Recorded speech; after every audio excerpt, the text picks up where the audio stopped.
କୁନି କୁନି ପିଲାମାନଙ୍କ ପାଇଁ ଗୁରୁ ଦିବସ ରଚନା। ଉପକ୍ରମ। ପ୍ରତିବର୍ଷ ସେପ୍ଟେମ୍ବର 5 ତାରିଖ ଦିନଟିକୁ ଗୁରୁ ଦିବସ ରୂପେ ଭାରତବର୍ଷରେ ପାଳନ କରାଯାଏ।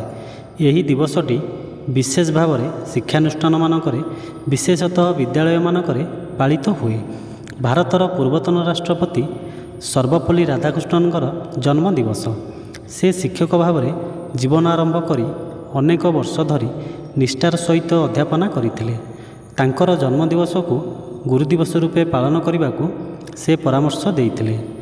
ଫଳରେ 1962 ମସିହାରୁ ଏହି ଦିବସ ପାଳିତ ହେଉଛି। ତାତ୍ପର୍ଯ୍ୟ। ଭାରତବର୍ଷ ହେଉଛି ଜ୍ଞାନ ଗରିମାର ଦେଶ।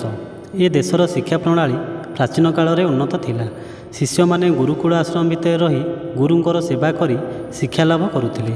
ଶିକ୍ଷା ଓ ଦୀକ୍ଷା ଉଭୟ ପ୍ରଦାନ କରିବା ଥିଲା ଗୁରୁଙ୍କର କାର୍ଯ୍ୟ।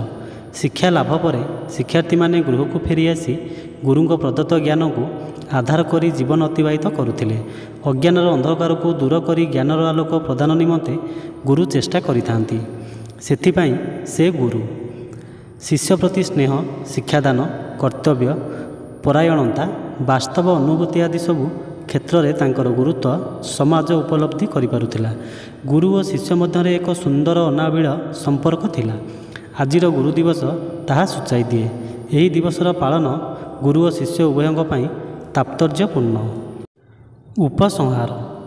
ଗୁରୁ ବ୍ରହ୍ମାଙ୍କ ପରି ସ୍ରଷ୍ଟା, ବିଷ୍ଣୁଙ୍କ ପରି ପାଳନକର୍ତ୍ତା ଓ ଶିବଙ୍କ ପରି ଅଜ୍ଞାନର ସଂହାରକର୍ତ୍ତା। ଗୁରୁଙ୍କ ପ୍ରଦତ୍ତ ବିଦ୍ୟା ଶିଷ୍ୟର ବିକାଶରେ ସାହାଯ୍ୟ କରେ। ଗୁରୁଙ୍କ ଠାରୁ ବିଦ୍ୟା ଲାଭ କରି ଶିଷ୍ୟ ସଚେତନ, ସମର୍ଥ, ରୋଜଗାରକ୍ଷମ ଓ ସଚ୍ଛଳ ହୁଏ। ଯେ ଶ୍ରଦ୍ଧାବାନ ସେ ଗୁରୁଙ୍କ ଠାରୁ ଅଧିକ ଶିକ୍ଷା ଲାଭ କରେ। ଯେ ଜିଜ୍ଞାସୁ ସେ ଗୁରୁଙ୍କଠୁ ଅଧିକ ଶିଖିବାକୁ ପ୍ରୟାସୀ ହୁଏ। ଗୁରୁଙ୍କର ଗୁରୁତ୍ୱ ଓ କାର୍ଯ୍ୟବଳୀକୁ ସ୍ମରଣ କରି ଛାତ୍ରଛାତ୍ରୀମାନେ ପାରମ୍ପରିକ ଭାବରେ ଗାଇଥାନ୍ତି ଗୁରୁ ବ୍ରହ୍ମା ଗୁରୁ ବିଷ୍ଣୁ ଗୁରୁଦେବ ମହେଶ୍ୱର ଗୁରୁ ସାକ୍ଷାତ୍ ପରମ ବ୍ରହ୍ମ ତସ୍ମୈ ଶ୍ରୀ ଗୁରୁବେ ନମଃ।